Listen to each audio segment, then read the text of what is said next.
غنی رضی اللہ عنہ ہے کہ جس کے لیے حضور سیدھے ہو کے بیٹھ جاتے. شیخین کریم ہے نا جناب ابوبکر صدیق رضی اللہ عنہ، جناب سیدنا عمر فاروق آئے، اجازت مانگی، رسول پاک کی پھٹی سے ایسے کپڑا ہٹا ہوا تھا اور ایسے حضور نے ٹیک لگائی تھی. استاذنا ابوبکر نے جا کر فرمایا آیا، استاذنا عمر نے جا آیا. اب تیسرا بندہ عثمان نے نہیں آیا. استاذنا عثمان، حضور نے کٹھا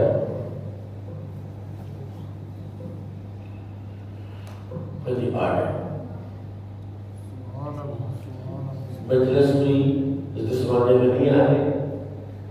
پوچھا حضرت عمر یا صدیق رضی اللہ تعالیٰ عنہ نے جب مجلس میں چلے گئے، کہا حضور میرے ابا جی آئے تو آپ اسی طرح بیٹھے رہے.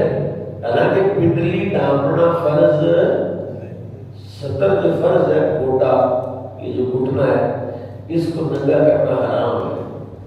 کسی مرد کے لیے دوسرے مرد کے سامنے گھٹنے سے لے کر ناف تک اس حصے کو ننگا کرنا حرام ہے. کیا ہے؟ تو پنڈلی نہیں کر سکتے. تو میرے ابا جی آئے تو آپ اسی طرح بیٹھے رہے اور پنڈلی بھی ننگی نہیں. عمر فاروق آئے اسی طرح بیٹھے رہے اور پنڈلی بھی ننگی نہیں. عثمان غنی آئے ہیں رضی اللہ عنہ تو آپ سیدھے ہو کے بھی بیٹھے ہیں اور پنڈلی بھی ڈھانپ لی ہے. حضور نے ایسا تاریخ ساتھ جملہ کہا، فرمایا میں عثمان سے حیا کیوں نہ کروں، عثمان سے تو آسمان کے فرشتے بھی حیا کرتے ہیں. یہ عام بندہ نہیں کہہ رہا، یہ وہ ہستی شخصیت کہہ رہی ہے جو آسمان کے فرشتوں کو دیکھ بھی سکتی ہے. رسول اللہ نے صلی اللہ علیہ وسلم نے آسمان کے فرشتے اس سے حیا کرتے، میں حیا کیوں نہ کروں. مختصر بات یہ ہے، فرمایا والذین تبعوا بإحسان. یہ عثمان غنی نے کون ہے؟ ذو ہجرت ہے، بہت بڑا بزنس امپائر تھا ان کا. مکے میں دکانیں تھی، مارکیٹیں تھی، کاروبار تھا. حالات خراب ہوئے، رسول اللہ کی بیٹی ان کے نکاح میں تھی، حضور سے اجازت لے کر حبشہ چلے گئے.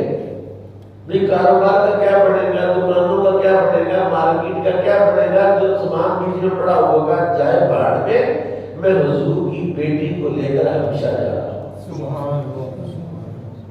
پھر وہاں سے واپس آئے.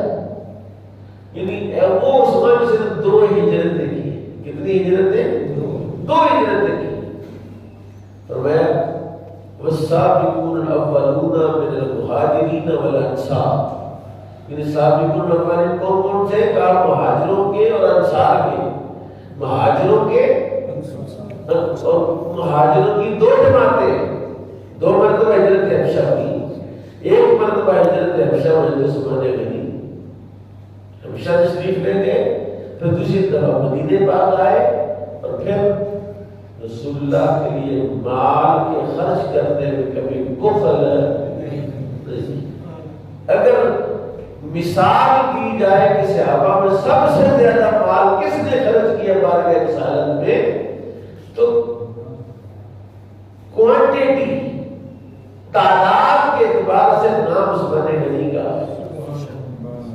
لیکن کوالٹی کے اعتبار سے نام ابوبکر کا ہے. ایک بندے کی جیب میں 10 لاکھ روپے ہے، 1 کروڑ روپے ہے، اس کسی کو 10 لاکھ روپے دے دیتا، بقایا کتنے بچ گئے؟ 90 لاکھ. وہ اس نے 10% دیا، 10% دیا اپنے مال میں. ایک بندے کی جیب میں ہے ہی 100 روپیہ، کل مال ہی 100 روپیہ ہے، تو وہ 100 دے دے گا، پاس کچھ نہیں رکھے گا، تو ثواب 10 لاکھ کا زیادہ ہی 100 روپے کا. میرے رب کے نظام کے مطابق، نظام شریعت کے مطابق فضیلت 100 روپے کی زیادہ ہے. کیونکہ اس نے تو 10% دیا تھا، 90 لاکھ پھر بھی اس کے پاس رہا، اس نے تو کچھ رکھا ہی نہیں، سارا کچھ ہی دے دیا۔ اللہ کہتا ہے میں عمل نہیں دیکھتا، میں شکلیں دی۔ ان اللہ لا ينظر الى صورکم ولا الى اعمالکم ولکن ينظر الى قلوبکم۔ اللہ نہ تمہاری شکلیں دیکھتا ہے، نہ تمہارے عمل دیکھتا ہے، اللہ تمہارے دل دیکھتا ہے۔ میرے کان کو کہہ گیا بچہ ذرا جلدی کرنی ہے، اس لیے میں چاہتا ہوں جلدی ہو جائے۔ رضی اللہ عنہ ورضوا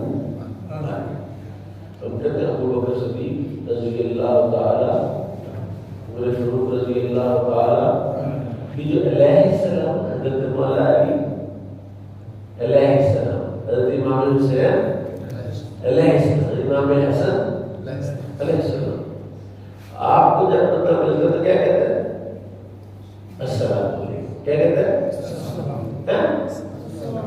السلام کو لیتا بھی ہے آپ کے ساتھ ہی نہیں لیتا تو بولو کیا کہتا ہے؟ السلام علیکم۔ السلام علیکم۔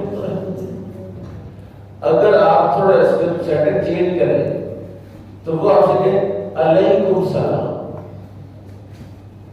السلام علیکم بھی جائز ہے اور علیکم السلام بھی جائز ہے۔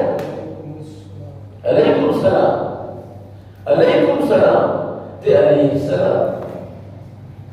علیہ السلام غیر کا سیغے کے ساتھ ہے اور علیکم السلام حاضر کے سیغے کے ساتھ ہے۔ تو علیہ السلام میں تو کوئی ایسی خاص بات نہیں ہے کہ جس کے ساتھ علیہ السلام لگا دیا تو وہ کوئی نبی ہو گیا یا کوئی زیادہ فضیلت والا ہو گیا۔ وہ تو روز آپ کو کیا کہتے ہیں؟ علیکم السلام۔ کیوں کیسا روز ہی کو 50 مرتبہ ملا السلام علیکم، تو اسے کہنا بھائی مجھے نا آئندہ سے السلام علیکم نہیں کہنا، علیکم السلام کہنا۔ کیوں؟ کہتے ہیں علیہ السلام کے لیے تو فضیلت زیادہ ہو جاتی ہے۔ اگر سمجھ گئے ہیں تو بڑی بات، نہیں سمجھے تو ٹائم تھوڑا اس سے زیادہ تفصیل میں نہیں جا سکتا۔ رضی اللہ تعالی عنہ، رضی اللہ، ہم صحابی کے ساتھ جب لفظ رضی اللہ تعالی لگاتے ہیں تو یہ دعائیہ جملہ،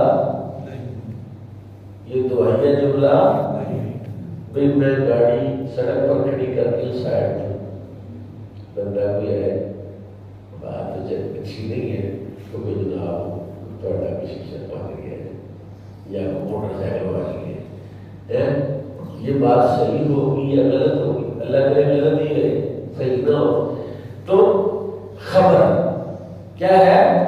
خبر کہ فلاں جگہ پر یہ واقعہ ہو گیا ہے۔ رضی اللہ عنہ صحابی کے لیے جب یہ لفظ استعمال ہوتا ہے تو دعائیہ جملہ نہیں ہوتا کہ اللہ ان سے راضی ہو، نہیں، جب صحابی کے لیے لفظ استعمال ہوتا ہے تو پھر خبر دی جاتی ہے اللہ راضی ہو چکا ہے، اللہ ان سے راضی ہو چکا ہے۔ اب کسی کے سرٹیفکیٹ کی ضرورت ہے کہ فلانے سے ایپی سے تو راضی ہے تو فلانے سے ایپی سے راضی نہیں، تجھ سے پوچھ کے راضی ہو رہا ہے اپنے کو تو دیکھ رہے تجھ سے اللہ نے پوچھ رہے کس کس سے راضی ہوں، کس کس کے ناراضی ہوں۔ فرمایا رضی اللہ، اور یہ جب صحابی کے علاوہ کسی ہم کہتے حضرت غوث اعظم رضی اللہ تعالی، کہتے ہیں یہ خبریہ جملہ نہیں ہے، یہ دعائیہ جملہ ہے۔ حضرت امام اعظم ابو حنیفہ رضی اللہ تعالی خبریہ نہیں، دعائیہ ہے، تم دعا کرتے ہیں اللہ سے راضی ہو جائے۔ لیکن جب میرے آقا کسی بھی صحابی کے ساتھ یہ لفظ استعمال ہوگا تو پھر خبر ہوگی کہ اللہ راضی ہو چکا ہے۔ اچھا دو تھے، دو پارٹ، ایک اللہ، دوسری پارٹی صحابہ۔ اللہ نے دونوں کے بارے میں کہا رضی اللہ عنہ، اللہ ان سے راضی ہو چکا ہے، اللہ ان سے راضی ہو چکا ہے، اللہ ان سے راضی ہو چکا ہے، اللہ ان سے راضی ہو چکا ہے۔ شورا جی پوری ایک بار کہی اتنی آواز نال تسی جواب دے دو سے آتی ہے، ایک ایک پلیٹ نے کم از کم کھاؤ گے نا، بازار سے اتنی پلیٹ پیدا کرو گے تو تمہیں کیا آتی ہے، بنو بیف پلاؤ دے جاؤ دے انڈے کی چھوڑ دیتے ہیں تو پیسے بڑے لگتے جی، تو اس لیے اتنے زیادہ چاول کھڑے آپ نے تو اللہ ان سے راضی ہو چکا ہے. 14 دن مطابق بھی نہیں، اللہ کے عقیدے کے مطابق. یہ جواب آپ دینا ایمان کے مطابق، تو ایمان کی تو قیمت ہی بڑی ہے. تو آپ جو 14 کے مطابق بھی نہیں دے رہے، اللہ ان سے راضی ہو چکا ہے، اللہ ان سے راضی ہو چکا ہے. اور جب ہم غیر صحابی کے بارے میں کہیں گے تو پھر ہم اللہ سے راضی ہو جائے، اللہ سے راضی ہو جائے. اچھا، ایک ہے پارٹی اللہ کہ اللہ سے راضی ہو چکا ہے. اب دوسری پارٹی صحابہ ہے، کہ اللہ تو راضی ہو گیا، ان سے بھی تو پوچھے کہ یہ بھی راضی ہوئے کہ نہیں ہوئے. یہ خبر دی اللہ، یہ وَرَضُوا عَنْهُ وَرَضُوا، اور یہ بھی اللہ سے راضی ہو گئے. اللہ تو ان سے راضی ہو ہی چکا ہے اور یہ بھی اللہ سے راضی ہو چکے ہیں. دونوں پارٹیاں راضی ہو چکی ہے. اچھا، راضی ہو جائے تو پھر کیا ہوتا ہے؟ جب اللہ راضی ہو جائے تو اللہ پیکیج دیتا ہے، وَعَدَّ لَهُمْ جَنَّاتٍ تَجْرِي تَحْتَهَا الْأَنْهَارُ. اللہ نے تیار کر دیا ہے ان سب کے لیے ایسی جنت جس کے نیچے نہریں جاری. نیچے نہر جاری ہونے کا کیا ہوتا ہے؟ وہ دریائے کنار ہے، نران کا نام مجھے بندے جاتے ہیں، اوپر میں سڑک جاتی ہے، نیچے دریا ہے. نیچے کہتے ہیں نیچے دریا ہے، اوپر سڑک، اوپر لوگ رہتے ہیں. تو یہ مطلب ہے تجری تحت الانہار کے نیچے نہریں جاری. ایسے باغ ہیں، ایسی جنت جن کے نیچے نہریں جاری نہیں. یہ مطلب نہیں. آپ کو میں حضرت سلیمان علیہ السلام کے بارے میں لے جاتا ہوں، پھر آپ کو سمجھ آئے گی. حضرت سلیمان علیہ السلام نے کہا کہ بلقیس کا تخت کون لائے گا میرے پاس؟ وہ آ گئی ہے، ادھر جیسے سڑک ہے، پھاٹک ہی لا رہے ہیں، سیناباد کے پھاٹک پر پہنچ گئی ہے، اس کا تخت مجھے اس کے آنے سے پہلے چاہیے. جن کہتا ہے انا آتی کا بھی قبل ان تقوم من مقام، سرکار آپ کھڑے ہو تو میں تخت لا دیتا ہوں. آپ نے کہا بیٹھ جائے، تخت لڑنا تو نبی کو کھڑا کرے، اس سے پہلے تو کوئی ادب والی بات ہے. وقال الذی عنده علم من الکتاب، وہ بولا جس کے پاس کتاب کا علم نہیں، جس کے پاس ظہور کا علم. وہ بولا جس کے پاس ظہور کا علم. تو میں کہتا ہوں کہ ظہور کے علم والا یہ کہے انا آتی کبھی قبل یرتد الیک طرفک، کہ میں لا دیتا ہوں آپ کی آنکھ چپکنے سے. اگر آپ کے وقال الذی عنده علم من القرآن، کہ اس نے کہا جس کے پاس قرآن کا علم ہے، اس نے کہا جس کے پاس